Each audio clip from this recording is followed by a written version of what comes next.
I'm ready.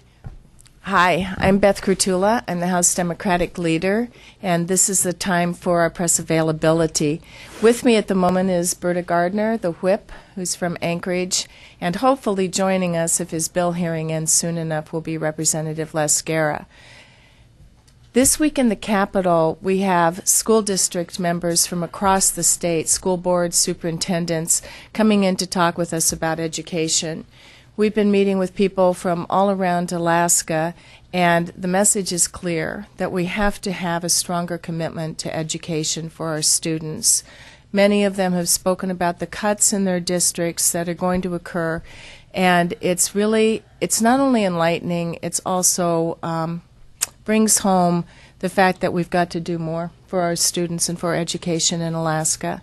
So that's my main message. Berta, you want to add anything else, and then we'll start? Okay, well, one thing about that is we are seeing a pretty steady improvement in graduation rates across the state that has started since about 2000, but particularly since 2004, there's been a dramatic in the three major districts and an improvement in all the districts. So we're seeing trends in the right direction, and that's encouraging. We don't want to lose momentum just now when we're sort of on the cusp of what might even be better. Okay. Any questions? Go ahead, Jason. House Republicans yesterday seemed to say that they thought it was more responsible to do these one-time funding sources that have been talked about. What is your caucus holding on to other than hope that these BSA increases will be accepted by the majority in the House and the governor? Do you want to go first? Go ahead. All right. My mother used to have a saying that said, hope for what you want, but work for what you need. And we're working hard on our ideas, on the commitment we think needs to happen for education this year. We met with the governor. We're going to be meeting with the commissioner of education. We've written the governor, and we've made it very clear that we need to see an increased commitment of our resources towards education this year. So it's not just hope. It's actually very hard work, and we're going to continue to do that. It's too important not to. Berta? Well, what we're seeing is the result of not having the necessary funds in the BSA and in the budget coming out, because school districts are already talking about and budgeting for not having the funds that they need. And we just believe that it's the wrong thing to do for the outcome for our kids. And we know that the progress we've made in recent years is showing in our improved graduation rates. And that's ultimately the goal. We want kids to finish school and to consider going on and have the resources to continue their own education, whether they're going into vocational technical training or academics. Jason? Anything substantial from the governor or others that they would be supporting something like this? You know, in talks with some members of the majority in the House, I don't think it's as bleak a picture as some people think it is. I think that many of them understand that, the way to success is not by pulling the rug out from under someone. So I have, you said hope, I have hope, but we're also going to continue to work as hard as we can. It's one of our top, if not the top goal this session in the House Democratic Caucus. We see the results, as Berta's been talking about, but we also know that we're still doing very poor nationally by comparison to other states. So, we've got to see an increased commitment. We've got to reach out to districts. We've got to work better with the Department of Education, and we've got to keep our nose to the grindstone on this until we see the improvement. And one-time funding just is not a commitment. It is not the kind of commitment. It's ironic. I listen to what the oil industry says. We want certainty. We want a commitment. We want to know what we're facing. School districts want the same thing. They don't want to think year to year. They just don't know. So you see the pink slips. You see teachers gone, and it just is not a good situation. I had parent tell me the other night at one of our middle schools, Zonkatahini, said, hey, is this the message we want to send to our kids? That there's no certainty in life, that you won't know whether you get to take your class program next year? Is that really the message we want to give our kids? and it's not. So, Berta. And equally importantly, the time that school boards and districts spend focusing on what they're going to do in the event that they don't get the funds they need is time that's spent taken away from talking about how do we solve the problems, how do we retain teachers in districts across the state, how do we improve our reading scores and our math scores and mentor administrators and all of the kinds of things that go into helping kids get better results. Okay. Other questions? Can you speak a little bit to the concerns of rural educators on the intervention process? I know a lot of superintendents are around here this week. Can you speak to what you've heard about that? One superintendent that I spoke to made the great point that the relationship with the Department of Education shouldn't be adversarial. It shouldn't be always in an enforcement relationship, and that made a lot of sense to me. I think we need to be working on ways to reach out, to help, to work as a team so that we can see things progress rather than always winding up in this adversarial situation. That just results in lawsuits and a lot of missed opportunity. So that the one person I spoke to was thinking very progressively that way, and I intend to stay in touch with him and to try to bring back good ideas because he certainly had them. Les, do you have anything on that? Go ahead. Not on that question. Not on invention? Okay, Berta. I think that speaks to how the state should intervene, but not whether. And the bottom line is the state has a moral and a constitutional obligation to ensure that all children have a meaningful access to education. And when the districts don't manage that on their own with state funding and assistance, then the state has to intervene. I mean, that's what the court has actually confirmed. And the question is how to do that effectively, and working with people clearly will generally get better results than just coming down with a hammer. But I don't see any way that we could not intervene in failing school districts. Can I let Les give a little introduction? I'm glad you made it. Hope your bill did well. And then we'll take more questions. Go ahead. Thank you. I'm sorry I was late. I was presenting a bill on unlimited corporate and union spending in the State Affairs Committee. One of the central debates this session really is, what are we going to do to our schools to enhance achievement by students? The governor's proposal is unacceptable. And I've heard him argue about whether or not he's proposing a spending cut, and all the facts is that he's proposing a spending cut. He's proposing an amount of school funding that is the same as it was 2 years ago. There's been inflation since then. And if you look at the governor's budget, for every single one of his agencies, and we have a handout that we can give to you, he's given money to every single one of his agencies to pay for increased salaries, increased benefits, every single agency except for K through 12. So while children in Alaska are going to suffer from lagging funding, losing summer school in Anchorage, losing 60 staff in Juneau, losing staff in Fairbanks because of what is in reality a spending cut, every one of the governor's agencies is going to benefit from the same thing that he's denying for K through 12. You cannot increase class sizes and have better schools. You cannot fire teachers and have better schools. You cannot cancel summer school and have better schools. We have made some progress in the state in education because we invested to try and keep funding up with inflation in the middle part of the last decade. But over the last few years, things have changed. And this caucus is adamant that at a minimum, funding has to keep up with the cost of living. That kids should get just what the governor has given to his commissioners and to all of the state bureaucrats in the state and to every state employee. They should be treated in a way that will help them enhance their own achievement and reach their own greatest aspirations. But denying K through 12 cost of living increases, so funding is actually cut to where it was from where it was 2 years ago, while treating every state agency differently, I think poses a great problem for the state's education system and shows a great flaw in the governor's reasoning. Shauna. Thanks.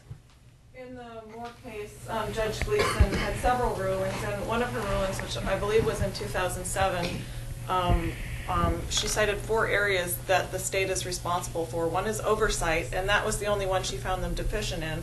Another area that she did not find them deficient in 2007 was funding. How many years, I asked this question yesterday at the House Majority Conference, and I'll ask it again today, how many years can the state fund flat education before they are sued for inadequate funding? I mean, that's going to be speculation, Les. You want to take a... Shauna, let me try and answer your question in a roundabout way and then a direct way. The courts only guarantee a minimum level of education. We would be violating our duty to our constituents if all we wanted was a minimum level of education. We have to have schools that have small enough class sizes that children can learn. And right now we have a graduation rate of less than 70%. In 3rd grade, our students rank at a reading level of 45th in the nation. We send fewer youth we send a lower percentage of youth to college than any other state in the country. I don't know when the courts are going to intervene, but flat funding is a funding cut. And if you doubt that flat funding is a funding cut, and if you doubt that funding schools, as the governor wants, at the same level as we did 2 years ago is a funding cut, then I guess you have to ask why Anchorage has to close its summer school. And I guess you have to ask why so many staff statewide are being laid off. So when will the courts intervene? I don't know. I really don't know when they'll intervene. The legislature should intervene to protect our constituents and make sure children have real opportunities in life, regardless of what the courts say. Berta? And just for a point that I think is very significant, one of the elements that the more agreement has is teacher retention remediation. I mean, clearly children do best when their teachers are consistent and stay with them. And when teachers are cycling in and out with layoff notices and looking for security somewhere else, it adversely impacts our kids. Go ahead. Just on the note of teacher retention, have there been any discussions of ways to really approach that in a substantive way, whether it's through, I know Teach for America has been mentioned in passing and other ideas like that, but what has been discussed? Well, I'm going to mention one big one before throwing it out. You know, the retirement program is really a huge deal.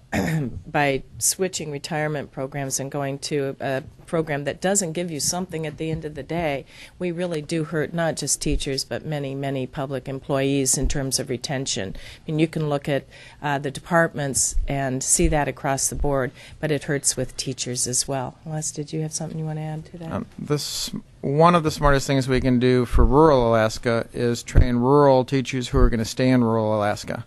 So we don't have this cycle that we have today of a teacher coming up from Mississippi or Oklahoma going out to rural Alaska for a year and a half and leaving. And the university has been trying to do that. They have what's called a high demand job program, and that's their priority courses that they would like to see funded for job openings that we have across the state.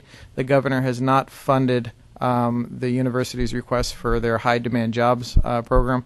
I can't tell you sitting here 100% sure that he hasn't funded the teacher component of that, but I can double check that when I get to the office. Do you want to add? No? Okay. Shauna, did you have a... Okay. Lisa? Anchorage Daily News. And on another topic entirely, I saw where the GO bond bill for ports is up in Senate Transportation today, and I'm wondering if the House Democrats have looked at that, if you've taken a position, if there are any concerns, what you think about that measure. Just sheerly on a local level, my delegation in Juneau has talked about it and has interest in being sure that there's equity across the state in terms of that GO bond. We have great need here in Juneau in terms of what's happening with our harbors. But other than that, I haven't taken a global look at it. I don't know if, Les, have you taken a look at it?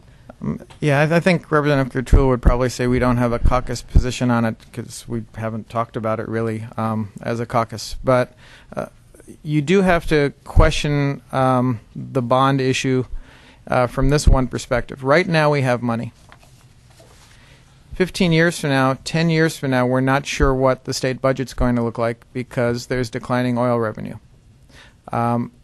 So if you spend $200, $400 million on a bond, what you're doing is obligating the next generation to pay out of funds they may not have.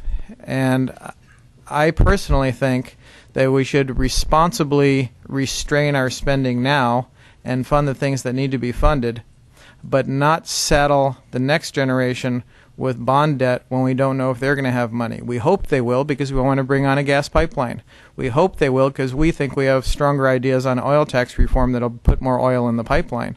Stronger ideas than the governor's $1.8 billion giveaway, which we think will just result in money leaving the state.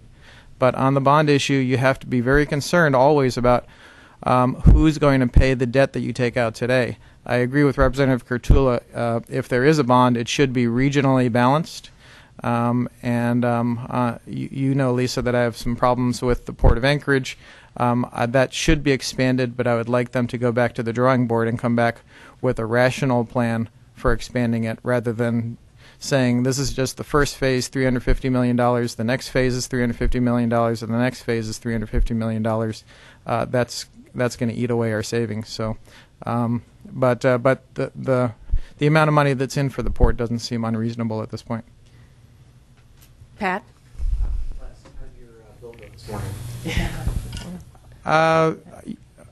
You never know. I think it went well. I can tell you the public does not like the idea of unlimited corporate expenditures, unlimited union expenditures, unlimited expenditures from multi-billionaires because those things take away the people's right to vote. When one person can donate $1 billion to a campaign, and that equals more money than my whole district can donate, you know the process of one person, one vote is threatened. So I hope nationwide we send a message to Congress that this is time for a constitutional amendment to say that corporations are not people, unions are not people, and that we want our voting rights back. And we'll only get our voting rights back when we are able to put a cap on the amount of money that corporations and unions are able to donate into the political process. But State Affairs, it seemed to be there was a lot of support for corporate spending in that committee.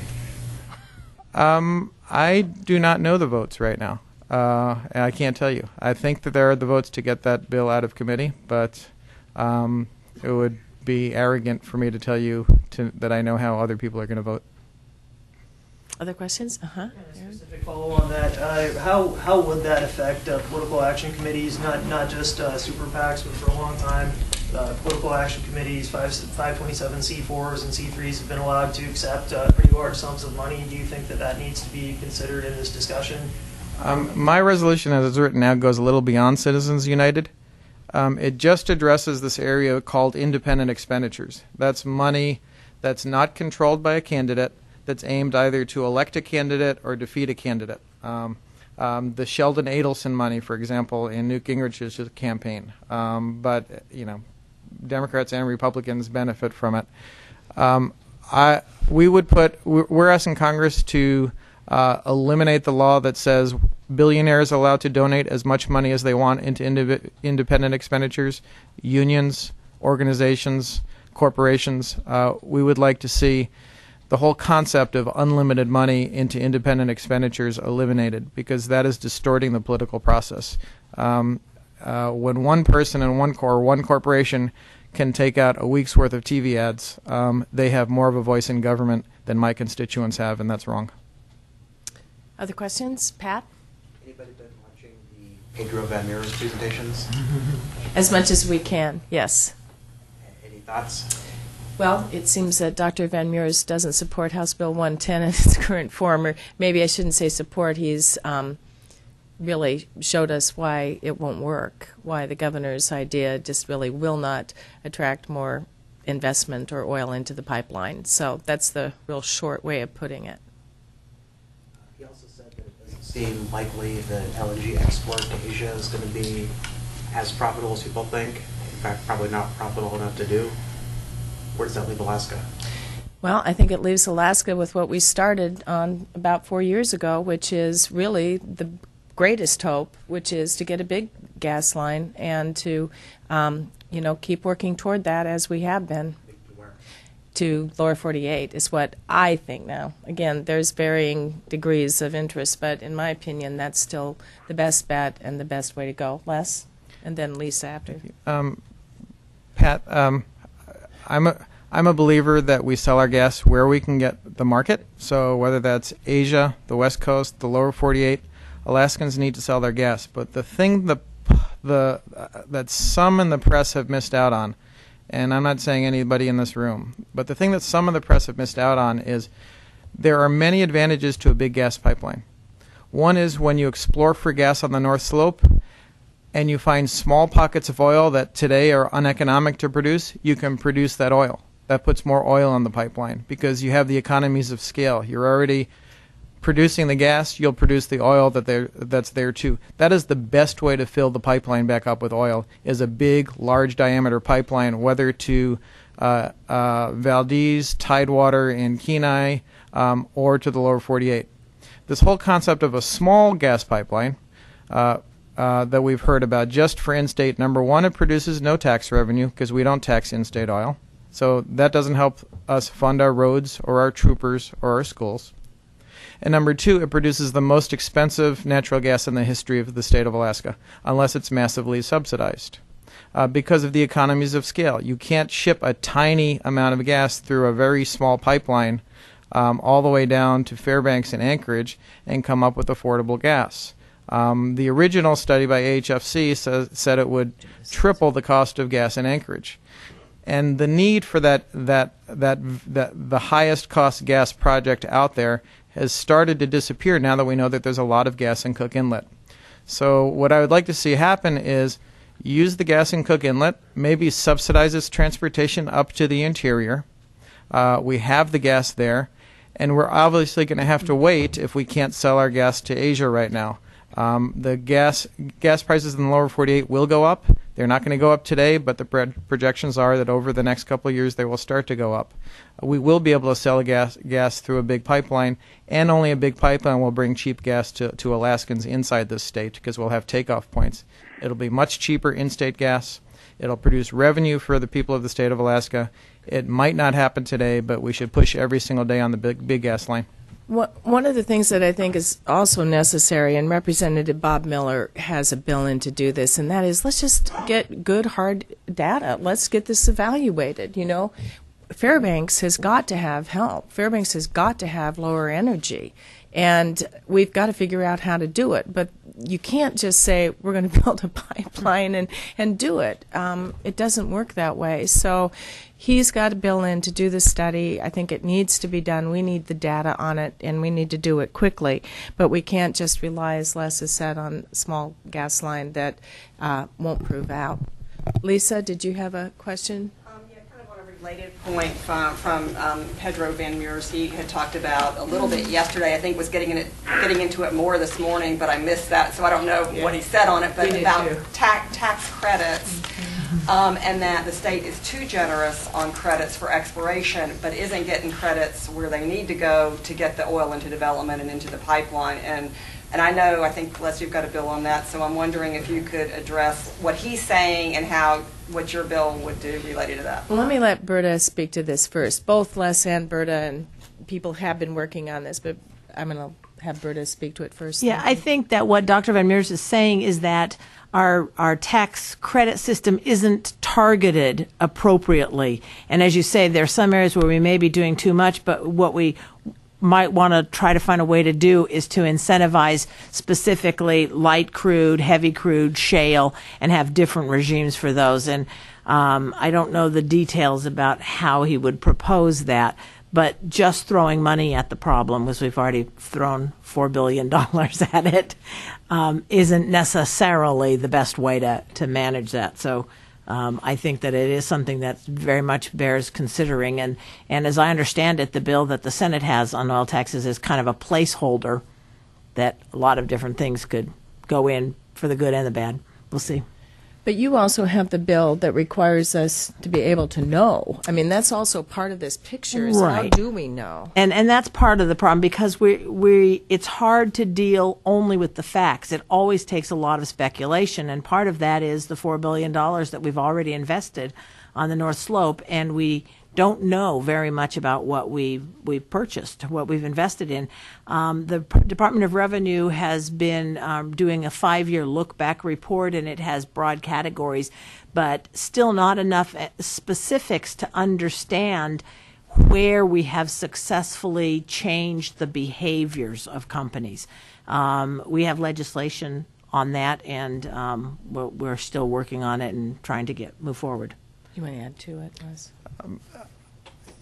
Lisa, I believe in tax credits to the extent they're responsible. So we proposed, unlike the governor who would write the oil companies a blank check for $1.8 billion and just hope that they reinvest it here, but his bill lets them take all of that money out of state if they want. We've said we'll let you buy down your tax rate if you invest in the things that we need. I believe in an exploration tax credit. You can never have too much exploration on the North Slope. If people explore on the North Slope and hire people, hire employees to explore on the North Slope, I would like to give them at least the tax credit we have right now, if not an enhanced one, if they're exploring in new areas. The governor, when he first introduced his bill, said exploration in new areas was crucial. But then he found out that the Big Three said that even if his bill passed, they would not do exploration in new areas. I think tax credits are important, and I would add a tax credit for putting new oil into the pipeline, for building processing facilities in new fields to put new oil in the pipeline. But you do have to be careful about what you give away in tax credits, and I'm sensitive to that too. So I want to go online and see if Pete at KINY, Pete, can you hear me? Do you have any questions?